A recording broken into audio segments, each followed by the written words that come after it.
Qoiboloy, a charismatic preacher from the Philippines, proclaimed himself the appointed Son of God.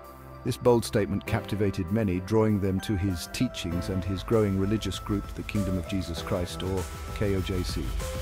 Quiboloy's journey from humble beginnings to leading a powerful religious movement is a tale of ambition, influence, and controversy. His story, however, took a dark turn when serious allegations of sex trafficking and abuse came to light, leading to his arrest and shaking the foundations of his religious empire. Qoiboloy was born on April 25, 1950, in Davao City, Philippines. He began his religious career as a member of the Pentecostal church. However, he eventually broke away to establish his own ministry, claiming to have received a divine revelation.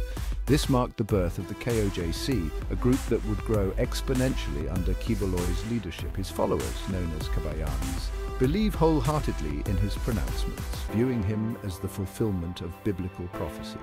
Qoiboloy's teachings center around his claim of being the appointed Son of God, who preaches a blend of Christianity with a focus on his own divine appointment. This message resonated with many in the Philippines, a deeply religious country. He promised his followers salvation and a direct line to God through him. His charisma and powerful sermons drew massive crowds, contributing to the rapid growth of the KOJC, both in the Philippines and internationally. Qoiboloy's rise to prominence wasn't solely due to his religious teachings.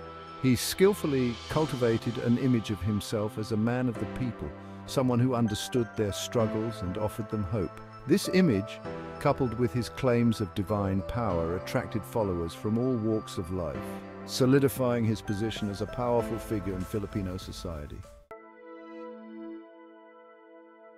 The Kingdom of Jesus Christ, under Qoiboloy's leadership, grew from a small prayer group to a sprawling religious organization with a global reach. The KOJC's influence extends far beyond the confines of its churches. It boasts a media empire, educational institutions, and various businesses, all contributing to its vast wealth and power. This influence, however, has not come without scrutiny, as allegations of cult-like practices, financial impropriety, and abuse have plagued the organization for years. The KOJC's media arm, Sunshine Media Network International, or SMNI, plays a crucial role in disseminating Qoiboloy's teachings and shaping public opinion. SMNI operates radio stations, television channels, and online platforms, reaching millions of viewers and listeners worldwide. Through SMNI, Qoiboloy's sermons are broadcasted across the globe, further solidifying his image as a powerful religious leader. The network also features programs promoting the KOJC's activities and defending it against criticisms, often portraying Qoiboloy as a victim of persecution. Beyond its media presence, the KOJC manages a network of schools, from kindergarten to tertiary levels, instilling Qoiboloy's teachings in the minds of young people. These institutions, while providing education, also serve as breeding grounds for future KOJC members, ensuring the organization's continued growth and influence across generations. The curriculum often intertwines religious teachings with secular subjects, presenting Qoiboloy's worldview as an integral part of education. This approach has drawn criticism from some who view it as indoctrination. The KOJC's business ventures, ranging from agriculture to real estate, have further solidified its financial clout.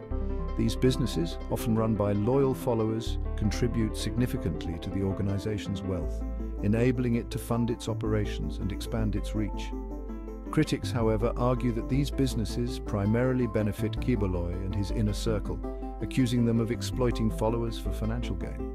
These allegations of financial impropriety, coupled with accusations of forced labor and questionable business practices, have cast a shadow over the KOJC's economic success. The KOJC's growing influence, fueled by its media presence, educational institutions, and business ventures, has raised concerns among some sectors of Filipino society. Critics view the organization's vast wealth and power, coupled with allegations of cult-like practices and abuse, as a threat to individual freedom and societal well-being. Qoiboloy's influence extends beyond the religious sphere, reaching into the heart of Philippine politics. He has openly endorsed political candidates, some of whom have publicly acknowledged seeking his blessing and support. His most notable connection is with former President Rodrigo Duterte, a relationship that has sparked controversy and raised questions about the separation of church and state in the Philippines.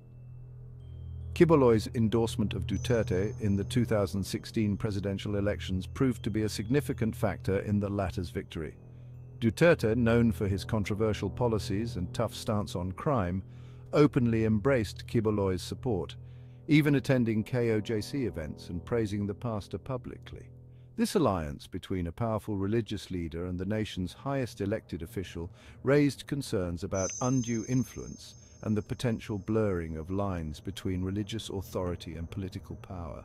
Qoiboloy's relationship with Duterte went beyond mere endorsement. He often used his platform, particularly his television network SMNI, to promote Duterte's policies and defend him against critics. This close association fueled accusations that Qoiboloy was using his religious authority to influence government decisions and silence opposition, further blurring the lines between church and state. Critics argue that this alliance undermines democratic principles and threatens the secular nature of the Philippine government. The relationship between Qoiboloy and Duterte also raised questions about the potential for conflict of interest. Some observers pointed to instances where government policies seemed to favor the KOJC's business interests, suggesting a quid pro quo arrangement. While no concrete evidence of wrongdoing has been presented, the perception of favoritism and the intertwining of religious and political power continue to fuel suspicion and criticism. Qoiboloy's political endorsements and his close relationship with Duterte have been a source of controversy throughout the former president's term. Critics argue that this alliance undermines democratic principles, blurs the separation of church and state, and creates a culture of impunity for both the religious leader and the politician involved. Sex trafficking and exploitation are heinous crimes that affect millions of lives globally. Victims are often lured with false promises and trapped in a cycle of abuse.